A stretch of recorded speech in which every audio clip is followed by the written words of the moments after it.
are you? I'm doing okay, I think. Good. Couple, couple of speed bumps, right quick. First, I don't know about Keysville, but here in Alberta, we're supposed to have a tornado drill at 9:45. We are too. So, oh, I okay, think it's statewide. okay. Well then, so it won't So, just be us leaving the room. So, okay, yeah, if you have it, just leave the room. We'll deal with it. okay. Secondly, I'm Greg cannot. I mean, he's like listed as blocked in Blackboard. Okay, he dropped the class. Oh, he did drop it. Okay. Yeah, I did not know called that. him the other day, and he said he dropped it because work's has gotten too much for him. Okay. Okay, well, good to know. So Evan is the only one here now, Okay. and I know he's staying busy. He said he's trying to keep up with everything. Yeah, he still needs to do test number 2 for me, and y'all never found his test number 1 where he took it Not and it got yet. lost? Okay. I'll get him to retake it if we can't find it. Okay. We're still hoping it'll show up. Okay. And I don't know if it's you, but I'm hearing a bunch of static. Keysville, are y'all there? I'm hearing Hi. it too. Sounds like a mic is on somewhere. Yes. I don't see There any it here. is. Well, I Went got a off. little bit. Yeah, finally there it went. Okay. Good. Uh, okay. Um, Jasmine, I don't know where you're supposed to go when this tornado drill happens, but somebody's supposed to be out in the hallway, I guess, directing people on where you're supposed to go. There are designated tornado-safe rooms, and actually the room you're in might be one of them, so. But just don't freak out here at 9:45 when you hear the alarm thing, whatever, or announcement coming off. That's what's going on. Okay. Okay. Is Aaron there with you, Jasmine? He's going to be a few minutes late. All right, looks like Keith's going to be a few minutes late. Yeah, he's just pulling up now. And Jasmine, were you seeing Dwayne when he was talking? Because I wasn't. No. Okay, I was just seeing the All recording. right, do you have a black screen again? It was. I think what's happening is it's not switching cameras automatically. That's what it seemed like. Because it didn't switch over to you when you were talking. I'm gonna look and see what all I can see. Let's see. Because it's switching over on your end, and I can see myself on this other screen. So I know, it should be working today. Okay, I'm seeing you now, but I get maybe the camera's not automatically switching over to you. But I see you. So. All right. That may be a bad thing. I don't know. Yeah, Jasmine, can you see him now, or are you still seeing us? I seen him for a second and then it switched back over to where you're at. Jasmine, I'm sorry. I didn't hear you. Yes. Keith, are you doing I okay can- this morning? He's asking. As compared to what? I don't know. You're vertical, so that's good. You're on the right side of the earth. What was that you said? I saw you put the mic up. As I always say, I'm on the right side of the grass. Right side of the grass. That's correct. Well, I was kind of disappointed in the Hokies the other night. They failed to make it through the second round. Seth Allen got hurt. They did a fantastic game against Wisconsin. Wisconsin's probably going to win it. They did good. What little I got to watch. Yeah. And UVA didn't show up. And UVA didn't show up to the game. I don't know what they were doing against Florida State. I don't either. They didn't show up. Duke didn't show up. They didn't Yeah. show up the second half. Yeah. UNC finally decided to show up. Yeah.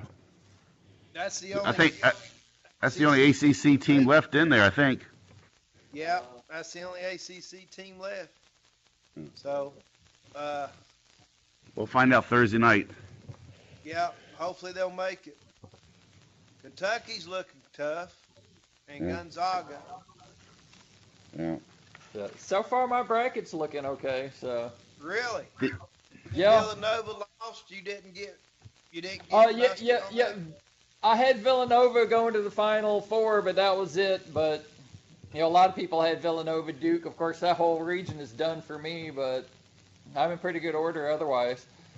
I don't know if you saw in the paper, I think it was the Wall Street Journal, that the gambling that goes on is it's like $1 billion pool. Wow. I tell you who else is tough is Louisville. Yeah. West Virginia made it to the Sweet 16, didn't they? Yeah, they did. Yeah. I guess I'll be rooting for West Virginia. I wouldn't let that I'll be known too loud. I will. What was that? I said I wouldn't let your friends know that.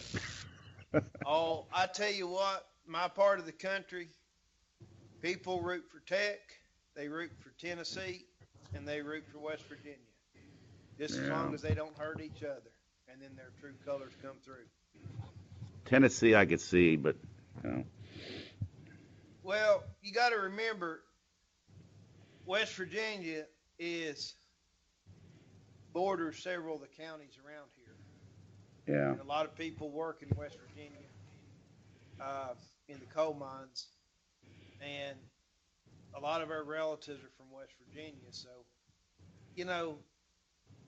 I know that all the jokes that are made, and we even make jokes about West Virginia, but it's just tongue in cheek down here because most everybody has kin or comes from West Virginia. Well, everything that's good in West Virginia start out in Virginia. That's right. John Marshall University, for one. That's Marshall, right? Yeah, Marshall, right. Okay. I hadn't 18, heard it called John Marshall before. oh, I mean Marshall. It started in 1838 by an act of General Assembly in Richmond. Ah, well, West Virginia didn't break off until the 1860s. April 1860, that's right. So even Harper's Ferry was in Virginia. 61. Correct, at 61, yeah. 61 Yeah. I was having a problem with with that, the man. rebellion and But it violated the Constitution, because the Constitution said no state can be made from another state. So West Virginia really shouldn't be there.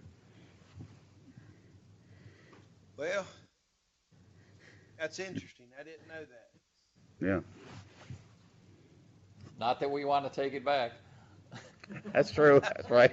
I wasn't gonna say that. I was kind of thinking that, but I was gonna keep my mouth shut on that one. But that's all right. I tell you what, there's a lot of good people. There could be tornado drill at 9:45. We're gonna end up just having to run over to Okay. the building for a few. Okay. But it's Well, anybody have?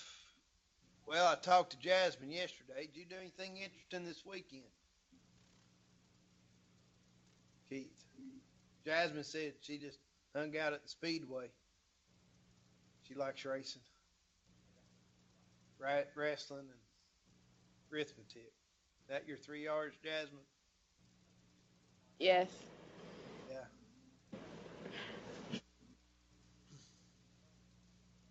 I think I may have my water problem fixed. My spring went dry Thursday, and the guy finally came down Friday, dug back there, found the spring, and we put in a new box. So hopefully it will stay this time and not reroute again. So I hope I have that solved. So, I do have one question for you bet. on the test. All right, nobody else has taken that yet. I Well, saw just you review. took it. I'm gonna have to Yeah, try to get it review. graded tonight. Review the fill in the blank questions. I think you wrote that question wrong. I think it was like Okay. question number 13 or something like that, 12 or 13. All right. And if I did, and everybody, if that's an issue, I may just kick that question out, or just give you the points for it. Okay. If it's my bad, I'll take the heat on that one. I won't punish you. Okay. Every time I make up an exam, Keith, I didn't understand this a whole lot when I was in college. When the professors kind of had to mess up an exam or mess up a question. I thoroughly understand it now. I always have something wrong with an exam. I miscount the points, or I don't have a question. In my mind, it sounds okay, but when somebody else looks at it, it doesn't. When I look at it from their point of view, when I'm not thinking in my mind how I want it to read or what my point is, oh yeah, that is a bad question.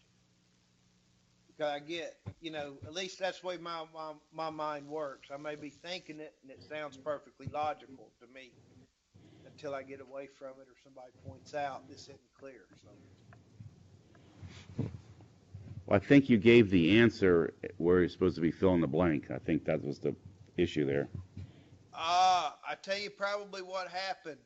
When we put exams on Blackboard, we send it to our Blackboard administrator, and he sticks it up there, or he has a program that he converts it from Word into that, and that might have been the issue. Okay. Or he might have used because I sent him the exam and the key or the answers, and it might be my fault, it might be his fault, or it might be the fault of the computer.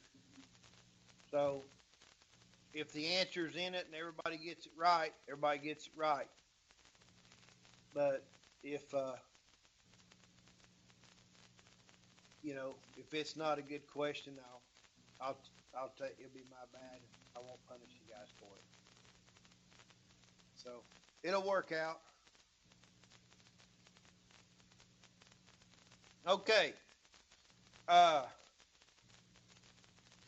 Today, at least for 9:45, what I wanted to talk about is chapter 11. Chapter 11 is pretty short, but it's kind of important because we all, no matter where you work, you're going to go through this stuff. Pretty much like we've done with everything else, situation will arise everybody can relate to. The one thing that's common wherever you work are staff meetings or some type of meeting with the other employees and the supervisor or manager. What do you think the point is of these meetings? What's the purpose of staff meetings? You want my honest opinion? Yeah, I want your honest opinion. The powers to be to hear themselves talk. Okay. And in some situations, Keith, I'm not going to disagree with that. Because I know, for one, I've been to a lot of staff meetings, and that's what it is. They just want to see themselves talk or hear themselves talk. And I come away thinking, what a waste of my time. I could have been doing something better. So it sounds like you've been in that same boat too. Yeah. Most of the meetings, if they have a purpose, the most effective one is when they send out advanced agenda so that you can look over it, and then you can also reply to the agenda, say, yes, that's a good point, no, we need to expand this, or how to include that. So when you get there, everybody has a vested interest in the success of the meeting. But when you get there just to go over somebody, just to hear something that you could have read in the email, time is precious, and you're sitting there and think, why am I here? Very, very good point. And that's one of the things that we're going to talk about meetings. What are some things we can do to have effective meetings so that when we get there and we actually get something accomplished, or we talk about things that we need to talk about, and we leave with a feeling that, okay, we might not have got anything done, but we've got some things laid out on the table that we can progress forward with, or things we need to think about on what we need to change. Instead of coming away with that feeling of, man, this is a waste of my time. So, to conduct effective meetings, a couple things about staff meetings in ideal situations is that we learn about the workers, we learn about new policies, or we're able to participate in decisions that affect us or have some type of input. Also, we as workers can keep our supervisors informed about new developments or conditions that are occurring on the job, or things that need to be done that we need to get a handle on prior, before they get out of hand. Do you agree with that? Yes, and I think the most important thing is making sure everybody participates in the meeting, so it's not just a one-way communication. Yeah, I don't disagree with that either. You want participation, but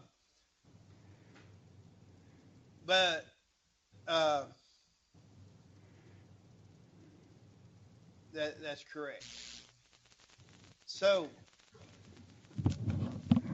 And most of the time but just one comment, most of the times when you have these meetings, there's a change in the plan of action, and usually it can be good or bad, and I can never remember having a meeting just to say, hey, y'all did a great job.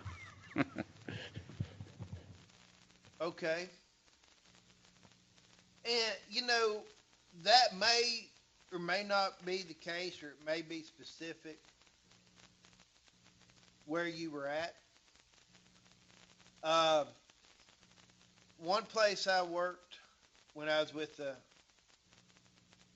Virginia Employment Commission, we had a staff meeting every week, every Friday, for about 15 minutes. We had a meeting, and it wasn't a real formal meeting per se, but it was kind of a, if there were any changes or anything coming, our manager let us know. Or if there was rumor of a big layoff, he let us know. Or a company getting ready to hire. Sometimes these meetings lasted 15 minutes. Sometimes they lasted 5 minutes. But that was about it. We just kind of talked about any changes from Richmond, or layoffs, or hirings, or things that really pertain to our office.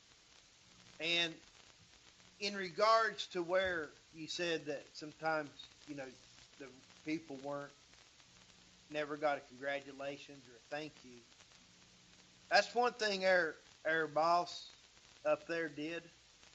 You know, if we had, you know, if the coal mines or there was a big layoff, uh, and you know, we got all that done or most of them done, the next meeting, he always thanked us for handling that efficiently and so on and so forth. So we were fortunate to have him as a boss from that standpoint. You worked in a good environment. I guess the other thing I'm just sitting here thinking about, I was against the meetings. I just thought they were a waste of time and could have been handled a better way. Because basically what you ended up doing, some of the people there were showboating. You know, it was time for them to show that they could walk on water in front of their bosses and stuff.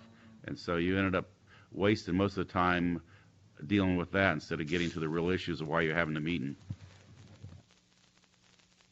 Again, I think you're right. You know, we've seen that. You know, somebody wants to be the clown or somebody wants to take over that meeting, or brag on themselves or steal somebody else's or say something and make it their idea when it actually came from somebody else. You know, that happens. So, how can we prevent these things? What are some things that we need to put into place so that our meetings are effective? Well, I think the first thing is have a agenda that's passed out in the beginning, and then I think make sure that Robert's rules of conducting a meeting are followed, and also limit the time that people can speak. Okay.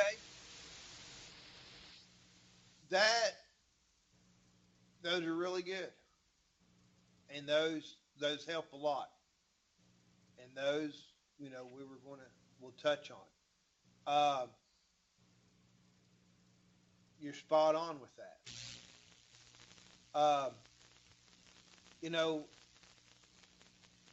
the thing with having effective meetings, you know, I guess the thing we have to ask ourselves if we're managers or supervisors before we have this meeting is, what is the purpose? We need to have a purpose. We don't have a purpose, let's not have the meeting. And then we need to prepare for it. You know, as Keith said, you know, we need to have an agenda. So we have to, you know, we have to have a purpose. We need to do a preparation and make that agenda stating the purpose and the goals for this meeting.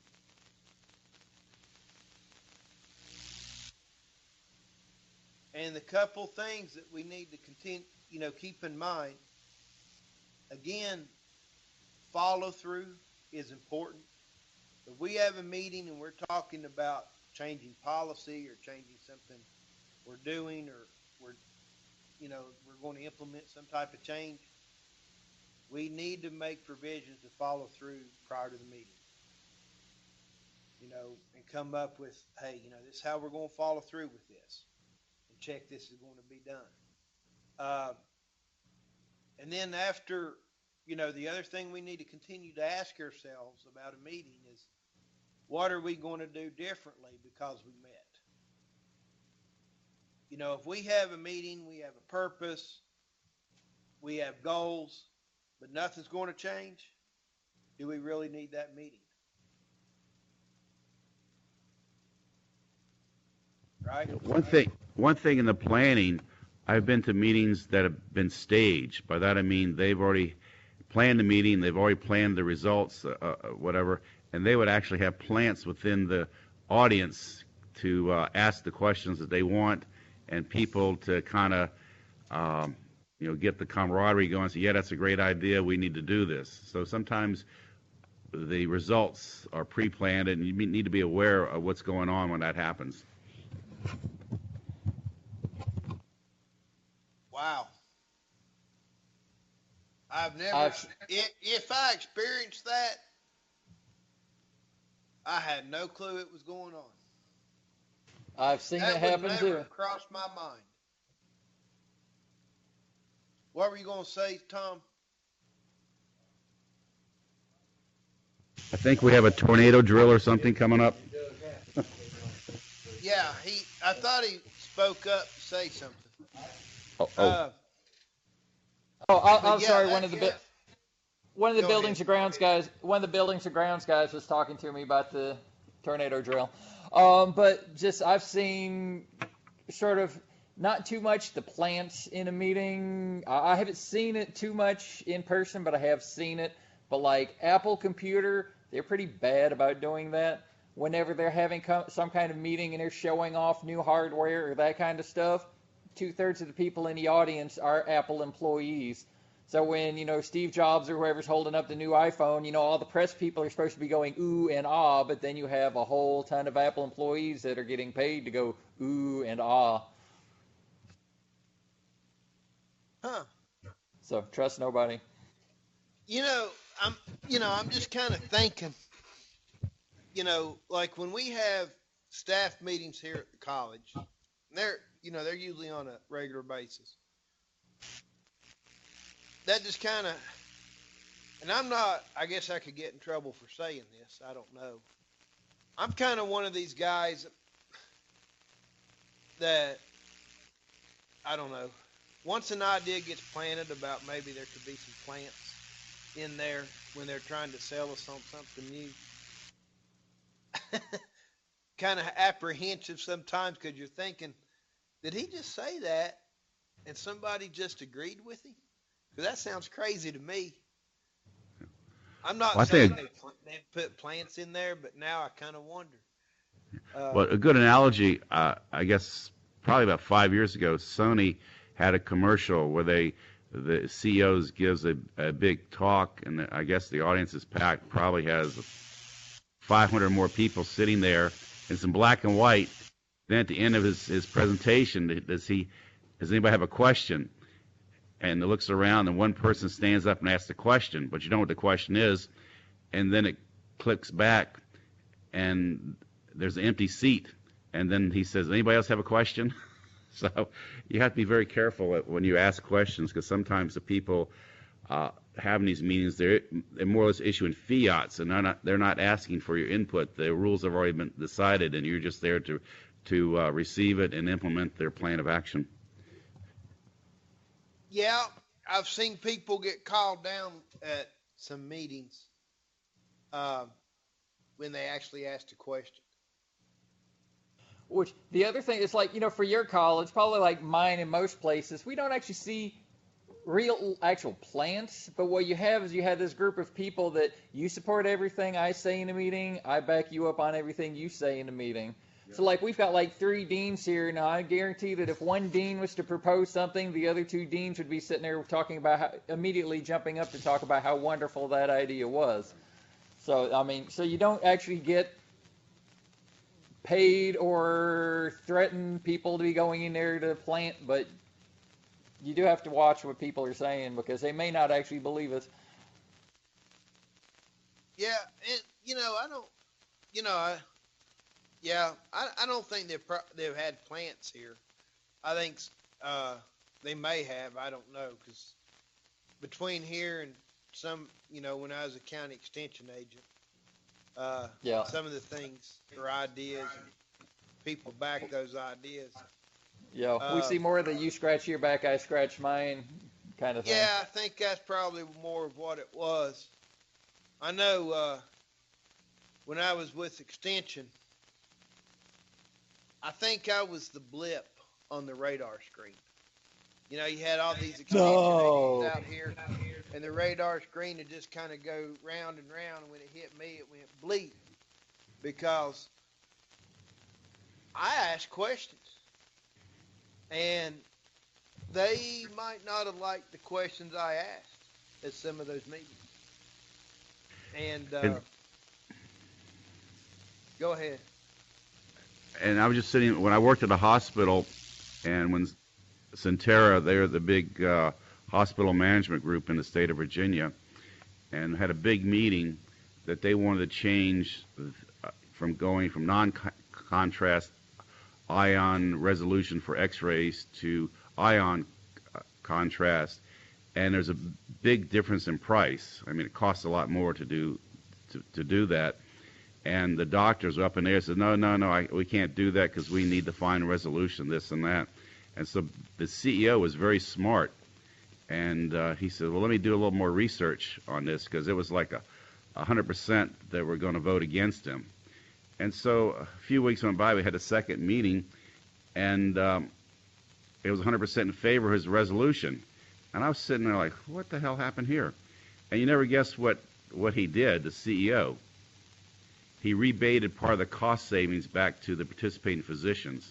So now they had a vested interest in the outcome. So they're all voting in favor of the cost-cutting measure because their bottom line was getting lined.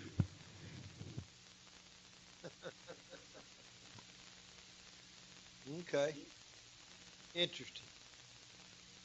So the point of that, you can control and get the results that you want if you are willing to do it. Yeah. That's right. And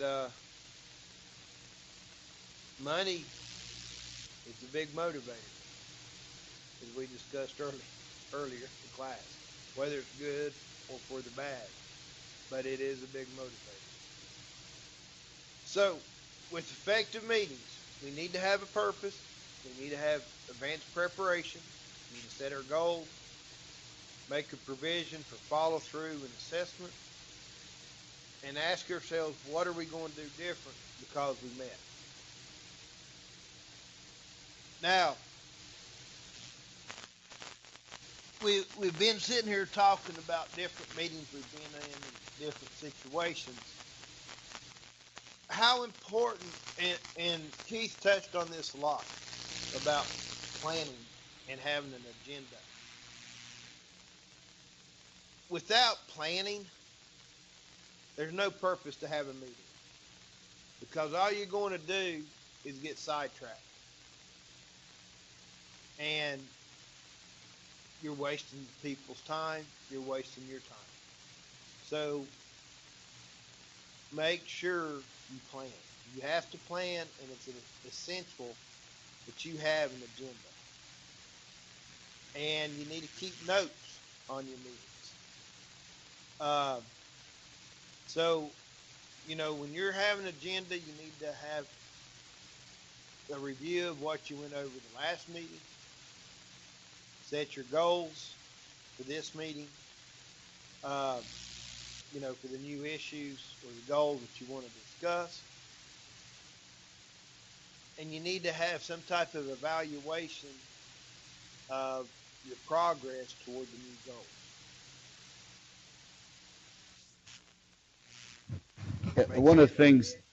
One thing to share, when these meetings are scheduled, show up on time, don't be late. I had one supervisor, I don't care what you did, you could have walked on water, but if you were 1 minute late, 6 months down the road, he would remind you, and it would come up in your evaluation, being late to meeting. That's right. And actually, we're getting ready to go over some of that. When it's being, guys, this is one of my pet peeves. And I'm glad you brought that up, Keith, is punctuality. Because my time's precious. I know my time's precious. And if my time's precious, then Tom's time is precious. Keith's time's precious. Jasmine and Aaron's time are precious. There's more to life for me than work. I've got other things going on with my life. Other people have their kids and kids' ball games, and life's busy. Work, is an important part of our lives. But for me, it's not my number one priority in my life. It's a have-to case, and things get shifted around for work, but my family's more important. Then another thing that was along those same lines, I hate when I'd go and they say the meeting's going to be at 8 o'clock, and you get there at 7:59, and then the conductor of the meeting, he's waiting around till 8:10 for everybody to show up. I feel like the meeting should have started at 8, and those people are not there. It's tough luck. Yep. I agree. I had one professor, and I'm sure that Tom had him as well since he was in animal science. At whatever time the class started, he shut and locked the door. If you're a minute late, you're out of luck. You remember that guy? Dr. Tom, Wise? you have him? I had somebody, I can't come up with a name. Dr. Wise, wasn't he the dean of this college? He taught the nutrition class. Oh, Dr. Webb, and he did teach nutrition. Webb. Okay, Webb, Webb. yes, that- yeah, there we go. Yes. Dr. Kenneth Webb. Oh, yes. You were close with the W. Yeah, you were. Yeah, it was him. He locked the door. I think our class was 8. He locked it at 8. He locked it at 8 o'clock. Dr. Webb, you know, I will tell you guys this, since y'all know him. I didn't appreciate him as much when I was at Virginia Tech. I mean, you know, he was a stickler for time, and that's fine because I am too. I was raised that way. You know, I was taught that being late is a sign of disrespect. You know, people's time is just as valuable as your time, and are being disrespectful by being late and making them wait on you. I had one boss that I respected in my career, and his philosophy: if you're on time, you're late. That was pretty much my mom and dad's philosophy. We were 5 to 10 minutes early, just about anywhere we went. I mean, you know, on a consistent basis. Sometimes we were late. You know, that's going to happen. And the importance of that motto was all the key people, at least what was important to my success and my job, would be at the meeting, and they would be there early, kind of like, as we talked last, elevator conversation, and you'd be surprised, people that you've been trying to get on the phone or email or something, you have face-to-face in that 30 seconds, and you get a lot of stuff done. Yeah. You know, one of the things that I always tried to do, you know, we had meetings, you know, especially when it was like with extension, and you're dealing, you know, you have extension agents across the state, was before the meeting, you know, get there early, and, you know, you'd see some agents you may be thinking about doing a program with or something that you don't, or you know, a district-wide program or something. You can sit there and bounce some ideas off of them real quick, or after the meeting, if there's time, you go out for lunch or dinner and get some stuff done. But punctuality, I can't stress that enough. But what I was saying about Dr. Webb, you know, I remember his exams. They were so doggone tough. They were all multiple choice with A, B, C, and D options. And then you had 2 of the above, 3 of the above, all the above, or none of the above. Yes. And the guy I had from microbiology did the exact same thing. It's bad when you can only fit 2 multiple choice questions on a sheet of paper. That's ugly.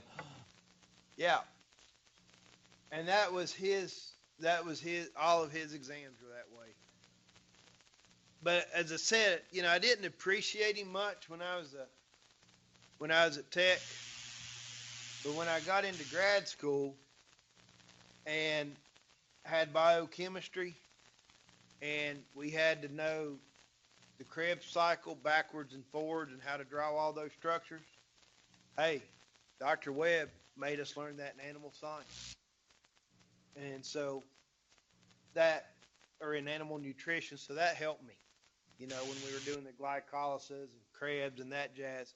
So that helped me out tremendously. But the other thing that made me appreciate him was some of the research that he conducted. Because I had guys, him and Dr. Fontenot there at Tech, one of my professors said, "You mean Dr. Fontenot offered you an assistantship and you didn't do it with him?" The man is a legend. And then they'd say, "Do you know Dr. Webb? Did you know he was doing this, this, and this?" And I'm like, no. "Oh man, he has just done," and just go off on what all Dr. Webb and Dr. Fontenot has done. So it kind of gave me a different appreciation for Dr. Webb, seeing him outside of the light of being a lowly undergraduate student trying to make it through his class. So just thought I'd share that with you too, since you knew it. Which, the one thing, just a little bit getting us back on track, about coming in late to a meeting, starting a meeting late. You know, for the one person that comes in late, if that meeting is held 1 minute late and you've got 30 people that are in there waiting, that's 30 minutes worth of work time that's getting lost because that meeting is getting started 1 minute late if it's waiting on that one person. So you don't really think about it, well, the meeting's 1 minute late, but if you've got a bunch of people sitting in there, you lose a whole lot of productivity in just that little bit of time. And so do you as a worker want to be responsible for causing the company to lose that level of work? Well, we had one supervisor, the meetings kind of got out of hand. And so you know what he did to control the time and stuff? Because he said he wanted 15-minute meetings. So we usually, when it was in-house, we got off at 5. He'd have them on Friday afternoon at 4:45. And believe me, 5 o'clock, everybody was quiet and out the door. That was interesting. That was smart. As long as they got there on time. And got the meeting started on time. But that gave them good incentive to be there so they could get home. So, you know, when you're doing this meeting and you're conducting the meeting, you want to keep the discussion on target. You want to try to make sure that those that want to speak and get heard, they get their say, and you meet their needs, but you got to keep it on target and you got to keep it timely. You know, maybe putting in a time limit on how long people can speak, depending on how many people are there and the time of the meeting. But you want to make sure if somebody has something to say, as long as it's on target, you know, they get to voice their opinion or say what they need to say. Again, we want it to start and end on time. And in order to do that and to keep everybody on target and to keep the discussion on target, you have to have an agenda. And then another comment another thing that Keith said, incorporating Robert's Rules of Order. Jasmine, are you familiar with those? Yes. You were on the FFA parliamentary procedure team then, right? Yes. Yes. How did I know that? Because I'd never heard of that until I was in FFA and was on the parliamentary procedure team. Have some type of rules for discussion. Robert's Rules of Order are usually the standard for most meetings. So you need to set some type of rules of discussion, whether it's Robert's Rules or some other variation. But have some type of rules. And you want to try to, and it's hard to do, but try to understand the needs of the people there. What do they need? Yes, Keith.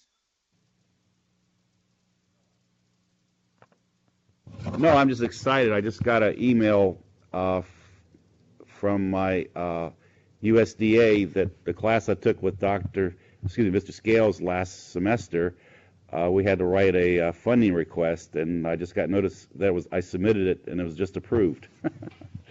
Wow. Is this for your bee deal? Yes, it is. It's through the NRCS. Cool. I don't know the dollar amount yet. It just said I've been pre-approved. Good deal. So coming to college pays. That's right. So, try to keep an understanding, or try to understand about the positive and the negative aspects of suggestions. And because suggestions and comments from your, the people in attendance to the meeting can be positive or negative. You need to be aware of that. And try to understand the impact or where they're coming from. And remember, if you're the conductor of a meeting, your job is of a facilitator in discussions. You're not supposed to take sides. You're supposed to keep peace and ideas going.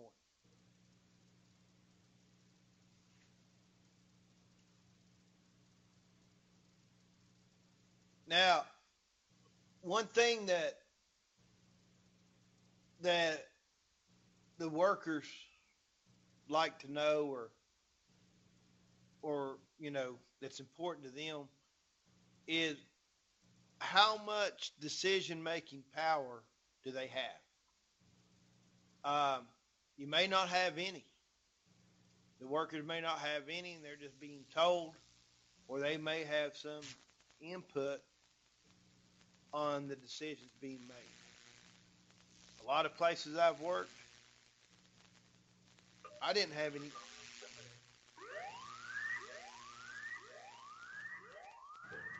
Eek, a tornado. I'm scared.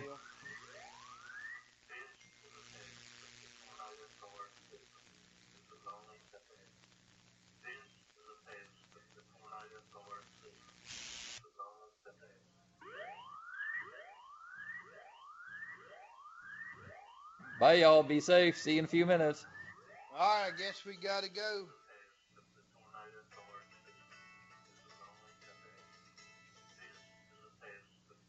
It even calls my cell phone. Do y'all have to leave the building? Tom? Technically, yes, but when I was talking to Tim, he's like, it's just the two of us, so we're not that worried about it.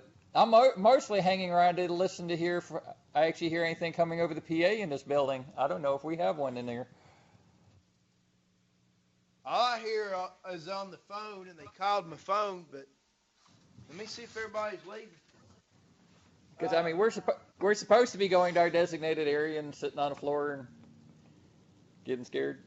Kind of reminds me when I was in elementary school, the nuclear attack.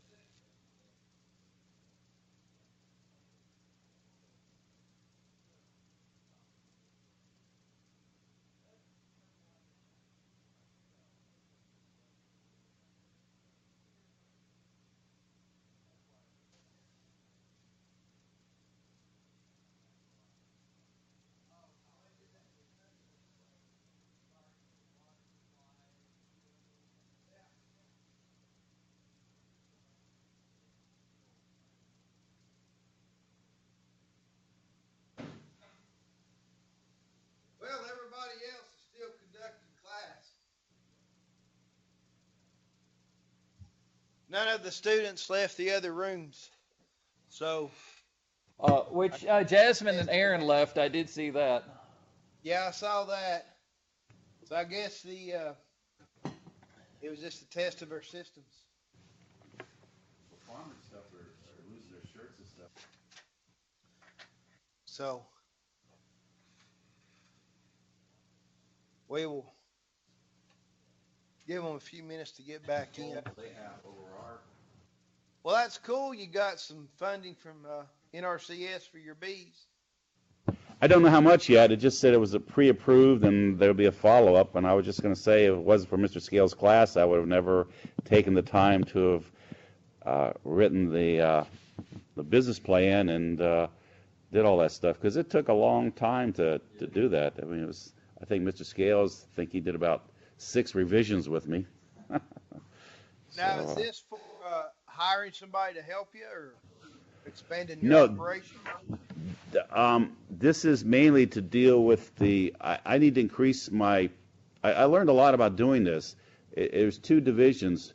One is getting the honey up, and then the other part of the production part is once you have the honey, what they call value added, you can go into different things. There's money to do that. Say if I wanted to make bakery goods made with honey, if I want to make lip balm, hand cream, you name it with honey-derived stuff. The state of Virginia is really funding that, but I need help with the production end to get the honey up so I have the quantity to work with. So this is going to help with the production part. Okay. How many hives do you have? Well, last season was very rough. I lost half of them. So right now I have 4 hives. This weekend I'm picking up 4 queens, and so I will be back up to 8. But however, it's about a year before those new hives will start producing again. So Right. so I'll be on 4 hives. No, I was doing very well, and it's just a very rough environment for bees. I don't know what's going on, or nobody really knows. We do have a lot of pests and stuff, viruses and stuff that do affect the bees, and a lot of times Did you people. lose your bees? Was that due to a virus or the Rhodomites, or was No, actually, weather? wax moth, they come in there, and they just within a matter of weeks they came in. I harvest the honey, came back about 3 weeks later to check the hives, and it just looked. My whole hive looked like a mass of cotton candy, and they Oh pretty my much God. destroyed the whole thing. And in nature, wax moths have a purpose. They go through and they're part of the recycling. They destroy old beehives and stuff, recycle the stuff. So that's they've been around for eons. It's just a question that you don't want them in the hives. And How do you keep them out? that's a good question. Basically, just being as sterile as you can and checking your hives, because usually if the hive is healthy and it's not too overloaded with the beetles and the wax moth, they pretty much can wall off those guys and kind of keep them in one part of the hive under control. But if they get overwhelmed, then they'll take over the hive. Okay. Aaron and Jasmine, are y'all back yet? Yes. Yes, All sir. right. All right. Good deal. So we're talking about meetings. Uh, so one thing you want, or the participants want to know, is how much decision power making is delegated to them. And I've been in a bunch of meetings, and as a worker, I knew I had no matter what I thought, or no matter what I had to say, it didn't matter. They weren't going to listen to me. Uh, like at the Virginia Employment Commission, they didn't care. They just said, "Hey, this is what we're doing. You're going to do it." All right, we had a good local manager. He cared, but Richmond didn't care. You're just going to do it, whether it makes sense or not. You're going to do it. Uh, and so, and then I've also worked other places where the employees had quite a bit. If they said something or had a suggestion or commented on something we were wanting to implement, they were taken really serious, and their ideas were looked at, and sometimes they were implemented. So, it's nice to know how much decision or how much input you as an employee are going to have. So, and that all depends on where you're working. Most state jobs, you're, the policy's made in Richmond, and doesn't matter whether you agree with it or not, you're just going to do it. Uh, so, but in private industry, or at least on the farms that I've worked at, we had a whole lot of say, because we're the ones on the front lines. Um, and we'd have an idea how well something would work or not, or things of that nature. So I think the structure of your organization is going to dictate how much the participants, how much power is delegated to them in the decision making process. You also, as a conductor of a meeting, you don't assign blame to anybody in a meeting. So you don't call people out. You're going to do that, you do that in private. You don't do it in public. You want to resolve issues when possible. Make sure you always follow through. Document, document, document. I do encourage you to read this chapter. It's got some really good suggestions about conducting effective meetings. Anything, Aaron, Jasmine, Keith, y'all want to add about conducting effective meetings? I think I covered it pretty good there, Keith. I think you've done a great job. I think you should be putting in for a CEO of a major Fortune 500 company. I'd recommend you. Life, it's tough. You know,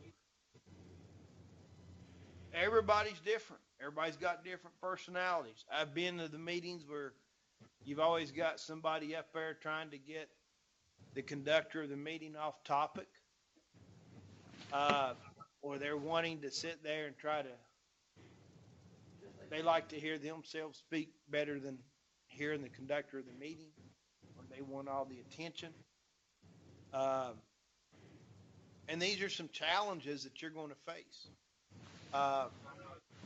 The show offs or the meeting extenders, however you want to call them, or somebody, you're discussing something and somebody has an idea and they present it, and somebody else shoots it down.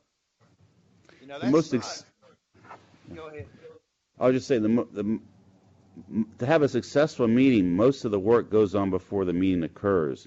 So the person holding the meeting, he has to do his homework, and he should go ahead and sell his ideas or his concept to those people that make the program a big success. And when you get the buy-in before the meeting, then you come to the meeting, it's basically just a rubber stamping because all the ifs, ands, and buts, and the I's have been dotted and T's have been crossed. It's just mainly coming out with acceptable policy to implement the new plan.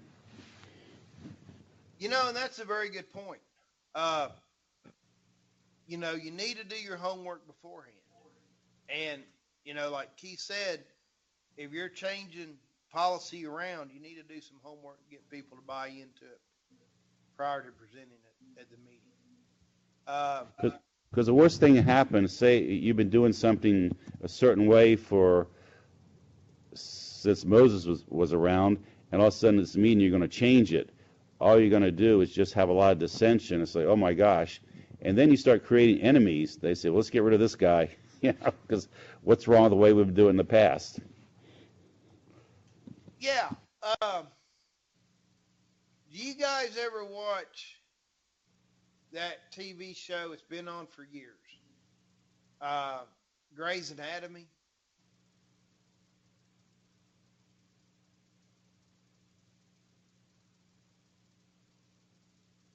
I I guess don't really not. like that show. I watch it every Well, once in a while, so I kind of know what's okay. going on. Yeah, I never watched it either until I got married. And my wife's in the medical profession, and she likes to watch that show. Well, kind of interesting deal. They implemented a new program on how to train residents. And the existing doctors that's training the residents and so on, they weren't told about this beforehand. It was just shoved down their throat. And so, the main characters of the show, they were all kind of against it. and people were getting pushed out, and there was almost a big coup going on. Now, I mean, I just know that show's fictional, but it kind of shows a decision being made without consulting everybody that's going to be participating in it and getting their buy-in. So, had they sat there and discussed it more and talked to the individual doctors training these residences and tried to do that buy-in or get them to buy into it, might have had a different outcome. Of course, they probably wouldn't have a TV show because they have to create drama and jazz. But that would be an example of, somebody not doing their work before implementing these changes, and they were just telling them what the changes are going to be. So what Keith was saying about doing the homework and getting the buy-ins prior to is crucial. Now, when I was at Stewart's and we were talking about doing some increased, doing more grazing management and utilizing electric fence and so on and so forth, I understood what was going on. I understood the reasons for the changes. I was all for it. But boy, some of those guys I worked with, they were against it. They started sabotaging some of that stuff. I still don't think they've completely bought into it. Alert system. This was only a test. So, could they have handled that different? Yeah, they could have. Would it have made a different result? Possibly. But I think it, it could have been handled a lot differently than the way it was. But anyway, back to the challenges of these meetings. In real life, you're going to have the extenders, the show-offs, people shooting down other people's ideas, and that's just unprofessional. If you're sitting there in a meeting and somebody's presenting an idea and you disagree with it, you need to be very tactful. Just don't start cutting down that person's ideas.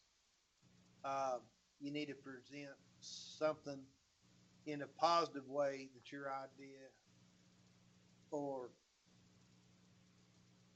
I don't know how you're going to do it, but you just got to be careful about shooting down other people's ideas. Nobody likes to have their ideas shot down in public. People's feelings and pride gets hurt. So be careful how you do something like that. And also sometimes remember too, it's not the message, it's the messenger. I've been in meetings where I've said things and they looked at me like I'm speaking a foreign language, I'm from outer space. Then all of a sudden somebody else after me who's on the fast track says the same thing. And it's like, oh my gosh, God has come down and revealed himself to us. That was just something that aggravated the hell out of me. Yeah.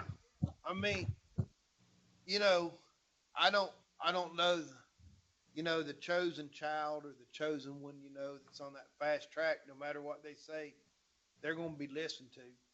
We've all seen people like that. And we've been in situations. I know I have. I say something and they ignore me, but one of the select few or the chosen people say the same thing. And like you said, they thought it's just that same deal you said. So,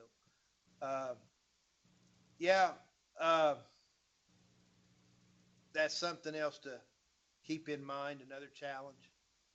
You got to be careful about people that just say, "Hey, I got a solution to this issue." You got to,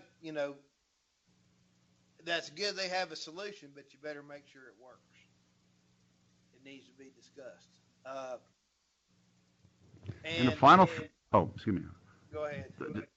The final thing,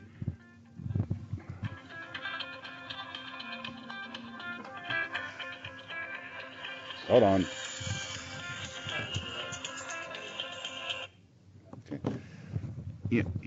people going up the corporate ladder, they're looking for any opportunity to shine or differentiate themselves. But you have to be careful, and sometimes they might give you a project, say, we want you to conduct this meeting, or you're in charge of this task or whatever. That's a chance to advance yourself. It's also a chance for you to fail.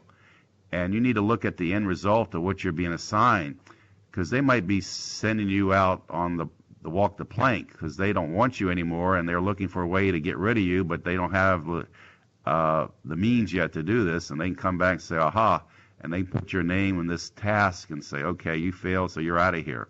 So be very careful. Then on the other hand, you could be a hatchet man. You're doing the dirty work for management they didn't want to do, and you go and do the dirty work, and then the reorganization occurs, and the first thing they get back, and everybody wants to be a nice homogenous team again, they say, well, you need to get rid of so-and-so because they really were an SOB in here. And so manager says, okay, we'll get rid of that person. So the hatchet man is out the door unemployed. Okay. That's interesting. I can honestly say I have never worked in such a cutthroat industry of the stories that you're telling me. I could tell you, I could write a book on. I When can you- tell. I mean, the way These the are- mind games and the stuff y'all do to your employees, I'd hate to work there. 'Cause I'd be sitting there thinking, because I'm paranoid, but just because I'm paranoid doesn't mean somebody's not out to get me. And it almost sounds like your company's sitting there trying to get people, setting people up, or trying to figure out how they can get rid of them.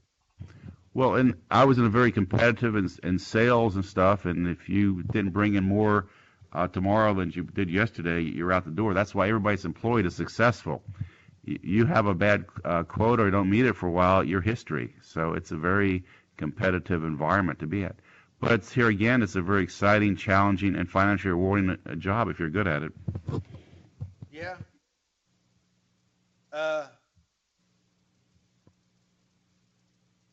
Yeah, I guess so. I hadn't really been in sales much, or at all, but but that's just it's interesting to hear those stories and the mind games y'all play with people. But anyway, Now, I that's work what I work for Fortune 100 companies, and what I experience is pretty unique across the line. So it's, you're looking ahead, but you're also looking over your shoulder the whole time you're there, because there's, what's the old saying? They're smiling you in your face and stabbing you in the back. That's a good motto in corporate world. See, I haven't ever been in the corporate world. I've worked on farms, and I've worked for the government, and that's pretty much it. So, the government sure has their issues, I can tell you that. And there sure is a lot of backstabbing and stuff of that nature that goes on. But I wouldn't say it's backstabbing. I would say it more goes to Darwin's theory of survival of the fittest. You have to be adaptable to change the marketplace, and those who can change will survive. Those who don't lose. And the way the corporate world is set up, if you don't adapt, you're out the door. Which the word I was going to use was territorial. A lot of people, it's not that they're paranoid necessarily, but they're territorial about this is what I do, this is what I know, and my department is more important than anybody realizes because they don't know because they've never worked in my department. And so they're trying to do whatever they can to build up their department to keep it surviving, keep it going, even if that sometimes means smacking down somebody else or that kind of thing. And a lot of that comes from insecurity about being afraid that If they change things around here, suddenly I might not be able to keep up, and my territory goes away, I lose out, and I'm out of a job. It all boils down to metrics. If you are successful doing more with less, and that puts you on the map, puts you on the radar screen, and then that's how you get promoted. And one of the things, once you're promoted, you get to a level, you get to build in your own team. So you might be there, been doing a great job, but now there's a new sheriff in town. You're out the door because he's bringing in his team in. So that's one thing you have to be aware of. So you want to be adaptable and get on the sheriff's new team. You want to be one of his deputies. You don't want to fight against him. If you pick the wrong guy to back in that election, you're out. You said it.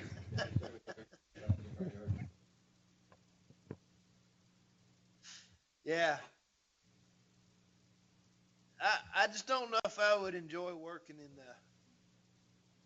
that type of environment.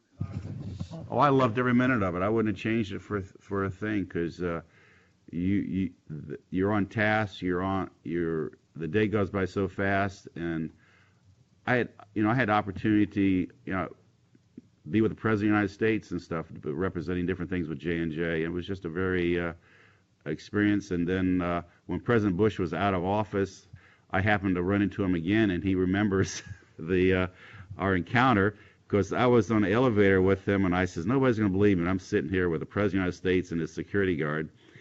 And so he pulled his pocket, and he gave me out a chocolate Hershey bar with a presidential seal on it. Oh. So Now, it was the first Bush or the second one? The first one, and this was good. Yeah, it's You when he know was what? running. I always heard he was a good man. Zan Stewart, the guy I worked with, or my boss at the time, he knew him.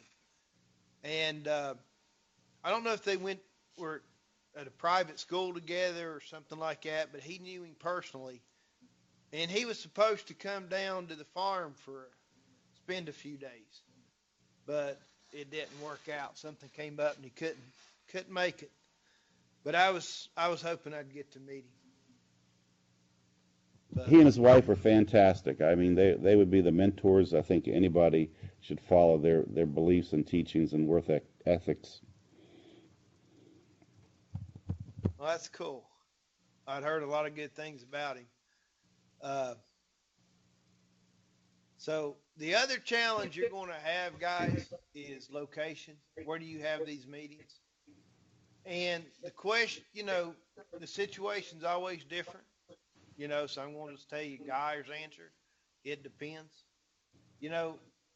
On a farm setting, usually, in my experience, these meetings took place in the farm shop. We just kind of gather around, stand there and talk, or, have an informal meeting. It's nothing formal. It's kind of almost, we didn't really have staff meetings per se. But, like when I was a manager, we met at the farm shop every morning. We talked about what needed to be done, and we made plans for the day to get it done. Now granted, it's a farm. I almost guarantee you that nothing ever went according to plan. Even if it was just as simple as getting the cows fed for the day, because something would happen. Feed wagon have a flat, something. So you got to be ready for to put that fire out. But it was just one of those deals. We just met every morning, discussed it right there in the farm shop. Now, when it came to me and my supervisors, a lot of time it was just in his truck or at the farm shop. We'd sit around and we'd talk about what was going on, what needed to be addressed, what potential problems there were, when we're going to work cattle. We'd talk about things like that. I'd, give him inventory on hay and feed. We didn't have a meeting room or anything like that. It was either in the front seat of his truck or in the farm shop. And then when we met with Zan, a lot of times it was, and it's probably wasn't the best location, but a lot of times it was at dinner at his house, and we would, we'd all be there and discuss issues after we ate. But uh, the location is going to depend on what the situation is. Uh, the farm shop is a good one uh, for a farm, or uh, you know, a classroom, at the local community college or wherever it is. You want to be able to have it free of distractions and uh, where people can be halfway comfortable. So keep that in mind, the location as well as being one of those challenges. And I guess a lot of it depends on how formal that meeting is. You know, in real life on farms, it's not that formal. But with, here at the college, it's going to be in a pretty big auditorium to hold everybody. Or with extension, it was it was like when we had meetings with extension agents, it was at Tech, and we were somewhere big enough to hold us all. So location, you're gonna have to come up with some place that you can have your meeting relatively free of distractions, so you can get down to business. So again, I want to tell you the follow through with these meetings are important. Like we were saying the other day, if you don't follow through, if management doesn't care enough to follow through on decisions they're implementing, they're not going to, the workers take it. They don't care enough to follow through. We're not going to care enough to do it. So make sure that whatever your purpose of the meeting is, you follow through to make sure it's being accomplished, uh, and recognize items that you need to take action on or change that's not working. So, anybody have anything else to add, or? I'd like to make a comment. I guess I don't want to come across that I was negative about my career. Working for Fortune 100 companies, they had their policies. You had to adapt to survive and stuff. But you did have job security. Just because the position you were at, maybe they reorganized or downsized in that business unit, a company I worked for was international. So they gave you choices. They said, okay, we would like for you to look over these areas to go to. And the drawback is a lot of that had to do with a lot of relocation. So if you're able to relocate, you had a job. If you weren't able to relocate, say, for example, your wife's career or whatever, but they gave you a nice parachute, so you weren't thrown out on the street. And so that's, well, well, and they would say that they would be the hatchet man, and then we're going to fire you. Yeah. Well, the way they would say you're looking for you were exploring different career opportunities. That was the phrase that they would use. Or the second one, they would come and say, decide to spend more quality time with your family. So when you saw that or read that, you knew what happened under the thing. But getting back to your point of meetings, I'm sitting reflecting. I had to go out to San Diego to represent at a conference out there, and I guess I did a pretty well job because on the flight back, it just so happens that one of my chief competitors on the plane, he came up to me and offered me a job. So he said he was very impressed with the presentation and the information I delivered. So be prepared because you never know who's listening to you when you're talking. So just be very, just remember you're on the clock 24/7 when you're representing the company. Yeah, I'll agree with that. Zan sent me out to some meetings in Nebraska one time, and he told me before I left, he said, Dwayne, no, you don't drink, but after these meetings are over, he said, everybody gathers at the hotel room or at the bar at the hotel, and they sit around and talk. I want you to go there. And so I did. I sat there, went down there, ordered me a Pepsi, and I didn't know anybody, or didn't think I did. And I got out there, I knew a couple of the professors that showed up there at that meeting. They were mainly for producers, but some extension specialists were there that I knew. So I sat with them, and there's just one guy I met when I was out there. He was the manager for the LDS, the Church of Jesus Christ of Latter-day Saints. They're a big cow-calf producer, and they were running about 5,000 mama cows in Nebraska when I was out there doing my master's. And so I got to meet him a few times, and he was there. But I just sat there and we just sat around and you talking about people, these ranchers, and started to talk about what they discussed during the day. I learned more those evenings than I did in those meetings all day long. It was interesting. And then, people come up to me I didn't even know. They just say, "Hey, how's Ann Stewart doing? Or how's such and such doing?" And it's interesting, even though I didn't introduce myself to those guys, I guess they just saw my name tag and they wanted to know how things were in southwestern Virginia at Stewart Land and Cattle Company. The people are watching you. So you make sure you represent your company well. And pretty much every conference that I've ever gone to, or every conference I've ever heard anybody talk about, they say they learn more in the hallways or at the meals than they did in the meetings and the presentations. Yeah. The last pearl of wisdom I'll share with you and everybody else, like a Boy Scout, be prepared.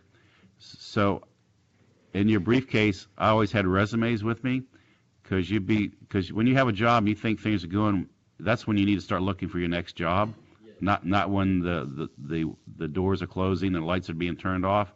When you're at the peak of your career or position, you need to start looking for your next challenge.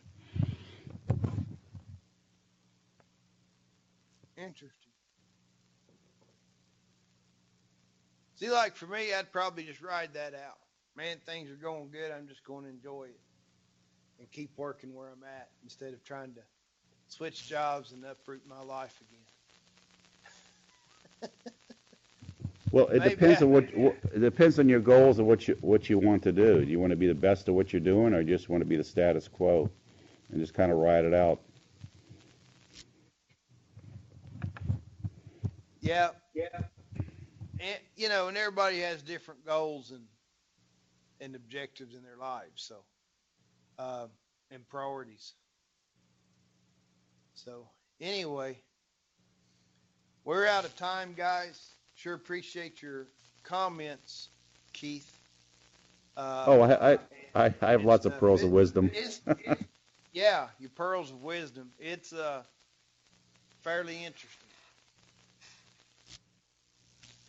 So, guys, those exams are up there. Keith's the only one that has taken it. So make sure y'all get those things taken care of quickly for exam 2. Try to get that done this week if you don't mind. So I'll let y'all stretch your legs before Tom's class, and I'll see you, Jasmine. I'll see you tomorrow, and the other guy, Keith and Aaron. I'll see you Thursday. I won't be here Thursday. I have a doctor's appointment, but I'll be back on Tuesday. All right. I hope everything goes well. So do I. All right. Okay. See y'all later. Yep. Have a good one.